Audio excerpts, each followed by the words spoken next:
All right, everybody, this is the web news. The web news this week, bit of an interesting one. Time isn't on sale. Fully conversational. I don't have many notes for this, but I do have a fair bit of examples. I won't be sharing them all because they're pretty redundant.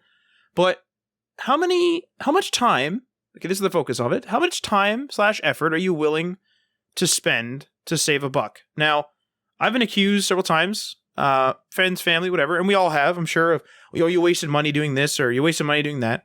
But there's several things where I will pay for the convenience because I honestly think it actually saves me money. A good example is when subscriptions were first coming out, when software as a service was new, Microsoft, or more specifically Office 365, was really a new concept. And people were like, that's crazy, whatever. And I remember I bought the disc for God knows what it was, Word 2007 or something, and 2013, whatever it was. And I used that for a while. And then I just realized, I was like, you know what? I'm using Microsoft services so much, using Xbox, and I'm using Office. I'm using PowerPoint because I was in school then. I'm using OneDrive like crazy. You know what? This is crazy. Like me trying to manage 2 free OneDrive accounts to maximize storage and trying to use this old version of Word to open new things that people are sending me. And I'm just wasting so much time using old PowerPoints that don't work on the new ones, and just so much time wasted that I just got to the point where I said, you know what? It's actually going to save me money based on the value of my money per hour in my own head for me to actually just straight up pay for Microsoft 365, or at the time Office 365. And huge, I make this quote unquote huge decision. I think I'm still paying for the monthly version. I could be saving money with the yearly. I just realized because I just started thinking about it. But that's exactly it. I made this quote unquote huge decision, and I don't even think about that subscription fee. It's not killing me. It's not hurting me. It's not bankrupting me. Now, yes, you should be responsible with your money, but I was trying to work around it, found it to be invaluable, and then just went for the paid option. And now I have a friend that I'm not going to name names, but he refuses to pay for online storage and manages all the services as far as I know. And I'm paraphrasing and changing details intentionally. So stuff like Dropbox, OneDrive, Google Drive, maybe even Box. I don't even know, right? Whether the Box or half of those are even around anymore. Well, is Box around now still? I thought it was just Dropbox, no? Or is Box there's Dropbox different? And there's also Box. It doesn't matter. The point of the matter is, not getting into the brands and who's alive, but... Oh yeah, Box.com. There you go. So, okay, they're still around. I just haven't heard from them in a while. But the thing is he manages all these online services, and he tries to find free storage for his photos, and he tries to find free storage for this and tries to find free storage for that, and spends so much time being like, oh, my Dropbox is my temporary place. So I dump it there, and then I delete it, and I do this and I do that. And then I have this other place that's like an archive, and then I have to have another account here, and whatever else. To me, that's a waste of time. I have OneDrive, that's all I need. Now, I use Google Drive and stuff like that just for the ecosystem perspective, but I don't use it for storage. If I needed to take stuff off of Google Drive, I could just dump it into my OneDrive. It doesn't matter. And I use OneDrive for a lot of, all my personal stuff, right? Most of it's old school stuff now. I don't really have personal documents anymore, but if I need to back up my photos, OneDrive. If I need to back up videos, OneDrive. It's all right there. And I think that I saved money, and by spending money. What I mean by that is I think that the amount of time spent managing these free services became too expensive based on the value of my time to justify not paying for a service. And as a result, I paid for a service. Now, the reason why this web news is coming up is because that might sound super logical, but there are people out there, like I just said, that refuse to ever pay.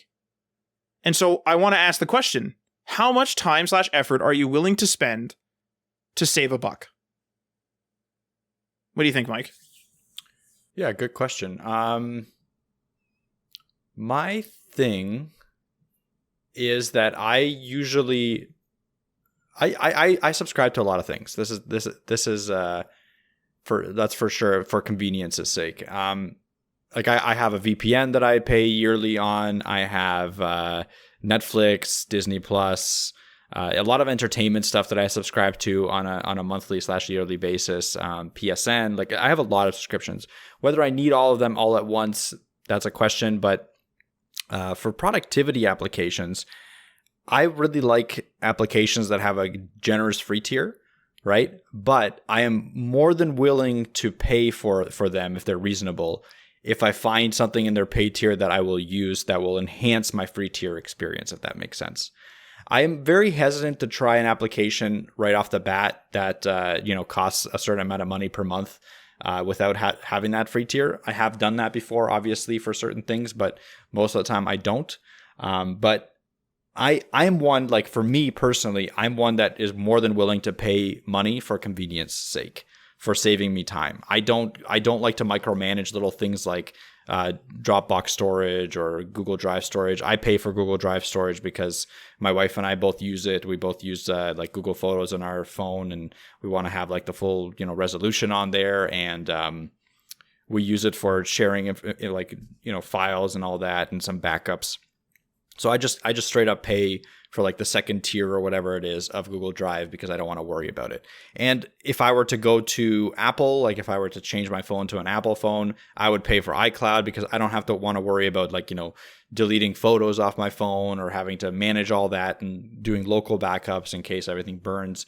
I want to have everything in the cloud. So I would pay 100% for the Apple backup or the Apple services. I'm trying to think of like where I draw the line, but for me, I guess the line is where I just don't see it saving me time, right? Or entertaining me for an extended period. Like, if Netflix were to all of a sudden stop producing original content at the pace that they're producing it in, which is kind of getting there to me for me at least. Netflix is actually approaching the point where I might start considering dumping them because the amount of shows on there that I'm anticipating are really low at this point, whereas before it was like all the Marvel shows, The Office was on there on the side. I know in the US The Office is gone, and Canada it's actually still there, so that's kind of keeping me there. But they were consistently adding new shows, and they were keeping them up. Nowadays, what I've been noticing is that Netflix actually cuts shows a lot more often than it adds them, and it in fact forces shows to have a premature ending and stuff like that. So I keep an eye on how the subscription is going if I've subscribed to make sure that I'm not paying for something that's useless.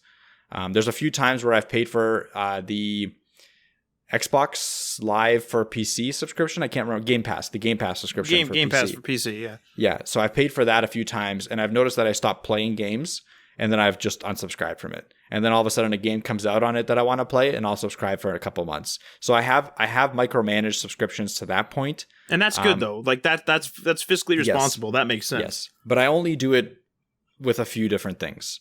Like I've essentially the only thing I've done it with recently is the Game Pass.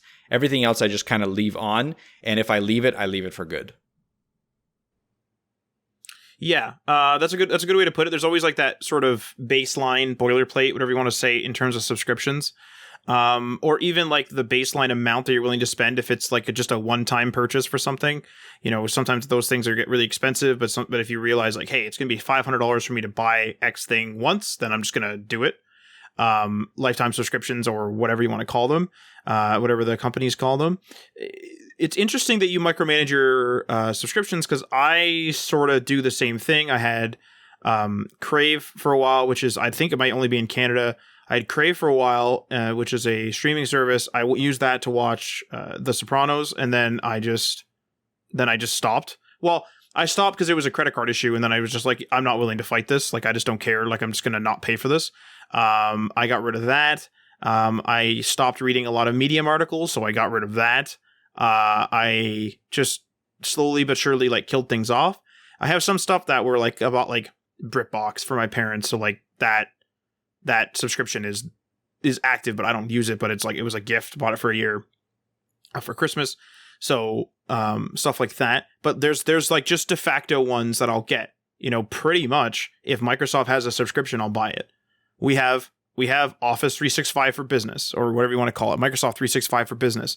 We have Office. I have Office / Microsoft 365 Personal. I don't have just a Game Pass for PC. I have Xbox Game Pass Ultimate, which gives me the Xbox experience, the Xbox Live Access, and the Xbox Game Pass experience.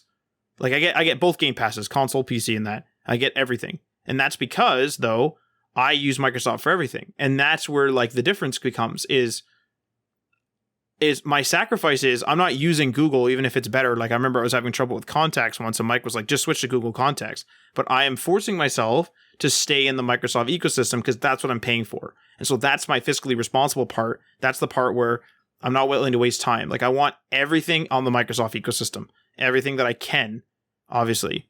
I want that to be in the Microsoft ecosystem because there's just this thing where I would rather not pay. Like I would rather not pay in time for managing a whole bunch of services where I can just get them right on Game Pass or right on this or right on that. Like I'm going to play Halo and all those games that come out. So that makes sense for me. Like I'm going to get a bunch of value from Xbox Game Pass. I play online with people on my Xbox. Of course I use the Xbox Live. You know what I mean? Like it's and when I didn't for a while, like when most of my friends were at college and like Xbox Live was a rarity, I stopped subscribing for a few months or a month here and there because like I would just let it lapse and not renew it because it just got to a point where it's like we weren't using it. And so like that's where you're fiscally responsible. But it really grinds my gears, and this is the motivation for this web news, is that it really grinds my gears when people, even though it's other people, they're wasting, in my opinion, a lot of time because they're wasting a lot of time because they're specifically using time like as if time isn't limited and saving money as if money is limited. There's limited on both, but time is the only one that actually runs out. You can always get another job. You can always find $1 on the road. You can always do whatever. But like time is the limited resource.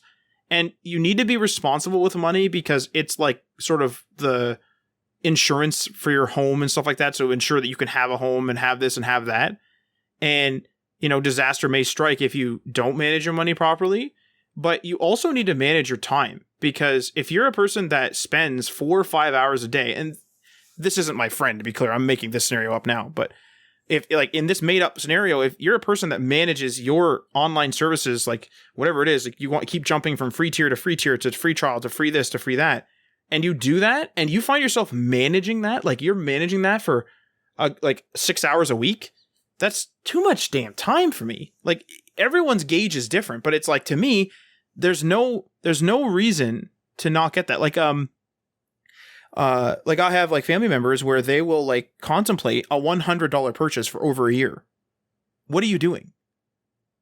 You know, if you have the means, of which we do, just buy it then. If it's and I'm fine with you contemplating for a while. Like I will contemplate over things for a long time. I have super old things. I have old furniture, which I slowly replaced. Just replaced the desk. The desk was turning to paper mache, right? That's a fiscally responsible thing to do. It was still usable. I had a broken monitor that I could fiddle with to get working. It was only a couple of seconds of fiddling, more or less. So I used that until it became unusable, right? So I'm budgeting and I'm figuring out the time versus the money. And, you know, it's different for everyone based on your income level, based on how much time you have, based on how much you value your time, whatever. But for me, it just grinds my gears when I see people being like, well, I'm saving $5 a month. Is that a flex? Like, is that like, if Mike and I lose all our income, yeah, okay, we're going to be like scrambling and we're going to have to do that. But like, we're going to have to jump from free trial to free trial to free trial and like try to really manage stuff and preserve things and like fix things rather than replace them. And there's times for that. I'm not saying there's not times for that. There's times for that. But generally, at least in my perspective, we will work toward being able to not necessarily do that. And there comes a point when it's just like, dude, like you got to pay for this. Like you just like, this is something that you have to pay for. And I've been told that a million times about my car is a good one. I've brought this up tons of times, but the cost of fixing it has not gone up to a point that I find unacceptable. So therefore, I refuse to go into debt for a new car. That's my philosophy on it. And when it hits a point in which it is unacceptable, I am now even today, even probably 2 years ago, I got so much value out of that vehicle that if it were to blow up, it is not an anxiety to buy a new one. I'll be anxious because I have to go buy a new one, but I won't be anxious because I have to go buy a new one. I'll explain that. It's annoying because now I don't have a thing to drive. Like it's annoying because I don't have a car. That's the anxiety. Whereas if I'm using something and then storing it away when it's still half good, my anxiety comes from the wastefulness of it. And this is not me coming from an environmental perspective or anything. It just, to me, that makes the most sense. I used my mouse until the scroll wheel broke, and I used it for 2 to 5 years, because I don't remember how long or longer. And that scroll wheel was still broken. And then eventually the mouse freaking broke, and then I replaced it. Like, that is how, and then I replaced it with a damn good mouse, $150 mouse, and I'll use this damn thing until the friggin' top falls off. That other mouse was rusted. It had metal on the top, and it was actually, not joking, that one was actually rust, because my hand, perspiration. So, and my old microphone, I got a new microphone here. Got a new microphone because I got the value out of that old one. That one was starting to rust and or tarnish. And that's not a complaint. I use that thing to death, and it's still good. It still works. It's a backup microphone. It's behind me, and I can bring it traveling or something if I needed to, like, if my power was out and I needed to run somewhere to, like, record the podcast. I can, like, bring that with me, and it's totally fine. It'll work on a laptop, whatever. It's a plug and play microphone. It's a good enough quality, and I got my damn money's worth out of that thing. I used my last computer chair until literally the leather, the pleather, like the faux leather, whatever, the fake leather, was all over the house. Like, I would get up and it would, like, stick to my pants because it was, like, ripping off, and, like, the faux leather disappeared off the chair. And then I got a new chair. Like, I want to use stuff until it can't be used anymore. I'm still using speakers from 2 computers ago. I'm using almost a 10-year-old computer right now. Like, I want to use stuff until it can't be used anymore. I feel weird throwing stuff away. Now there's a few exceptions, phone, stuff like that I like to be nice. I like nice sunglasses, so I buy nice sunglasses. But there's some things, like, I'm still using a 1080p TV. Like, I just, like, maybe I'll throw that one a little premature, but it won't. But I think it might be on year 11. And so I think I couldn't tell you for sure, but the point is like, you can be fiscally responsible while still valuing your time. Like, I do value my time. If something's in my way, I won't just jump on the purchase. But if something's in my way consistently and actually causing me a problem consistently, I'm going to just freaking pay for the damn service to get it out of my way. Like, just a password manager is a prime example. For years, I just kept managing passwords with, like, local password managers that were free on my phone and stuff like that. And those were great and everything, but it was like, I need a clouded one, like, I need whatever.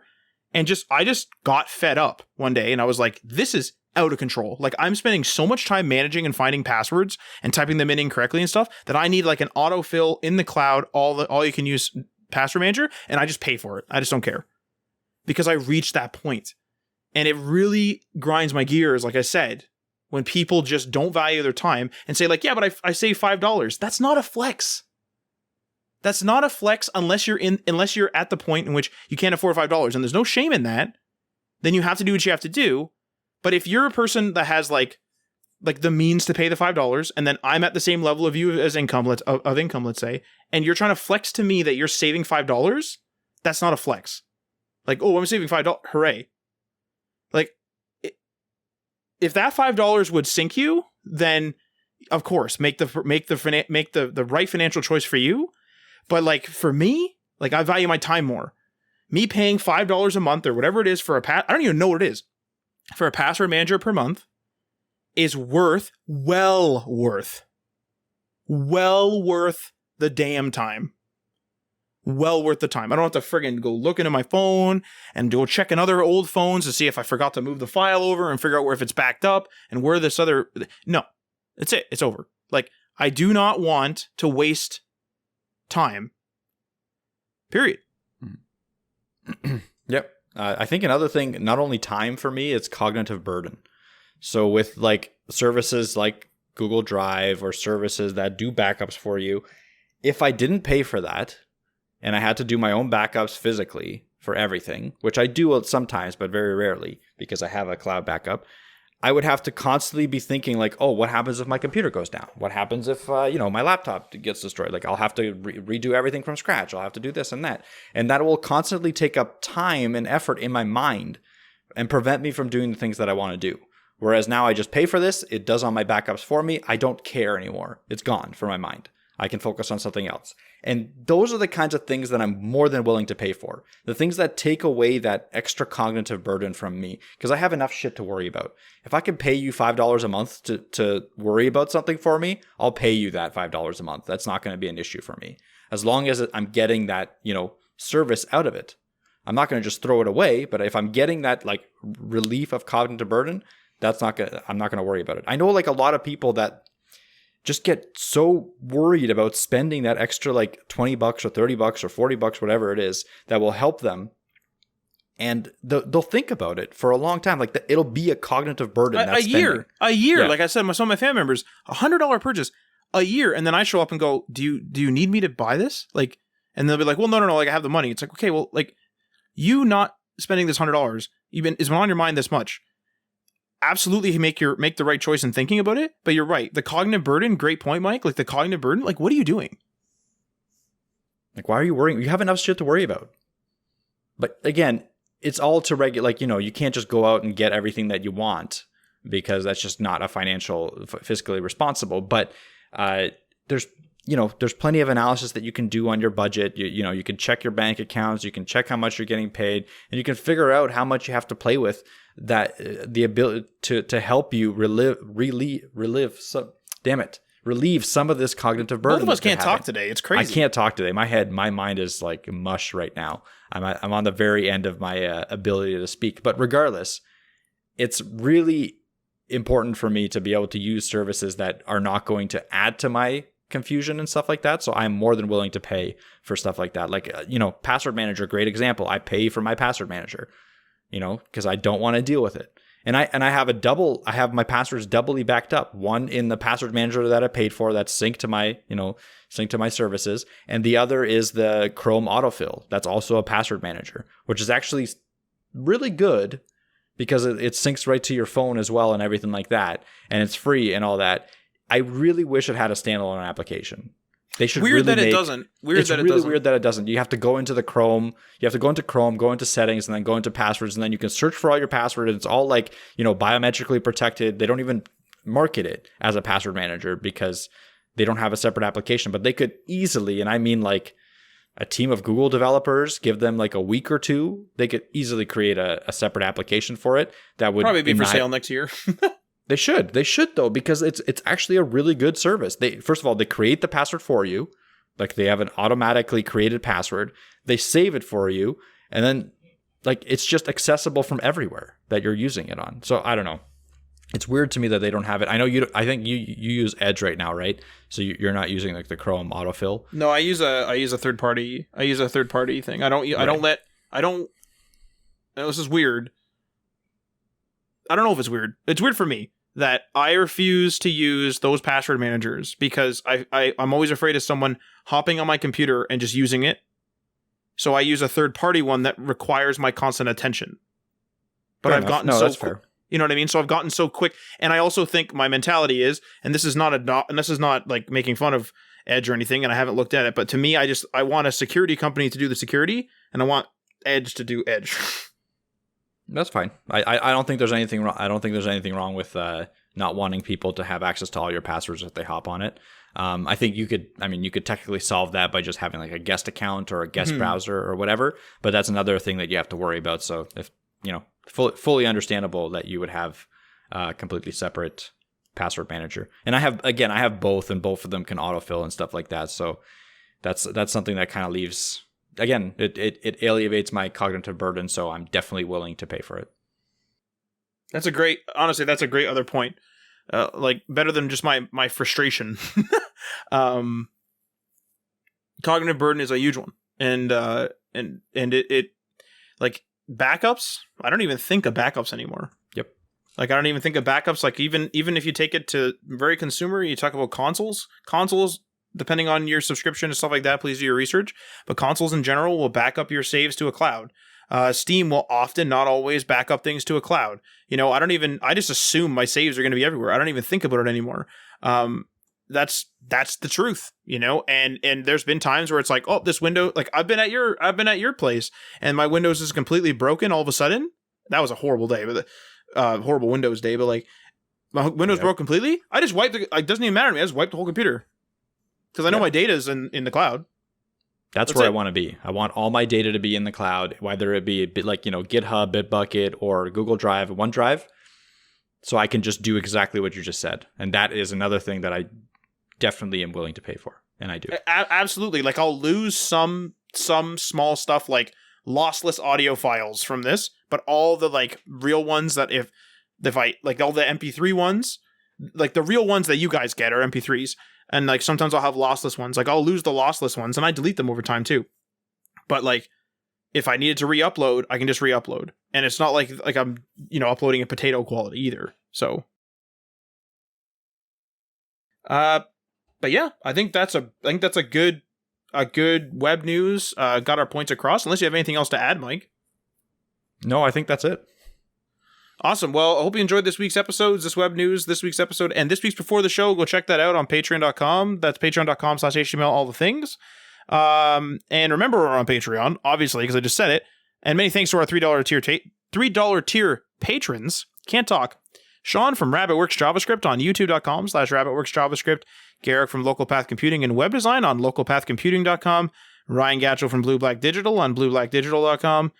Chris from Self-Made Web Designer on selfmadewebdesigner.com, Tim from The Web Hacker on thewebhacker.com, DL Ford from dlford.io, Bib Hashdash from 9block Media on 9blockmedia.com, and Jason from Geek Life Radio via geekliferadio.com. Feel free to leave a comment or review on the platform that you are listening to this on, and we are signing off.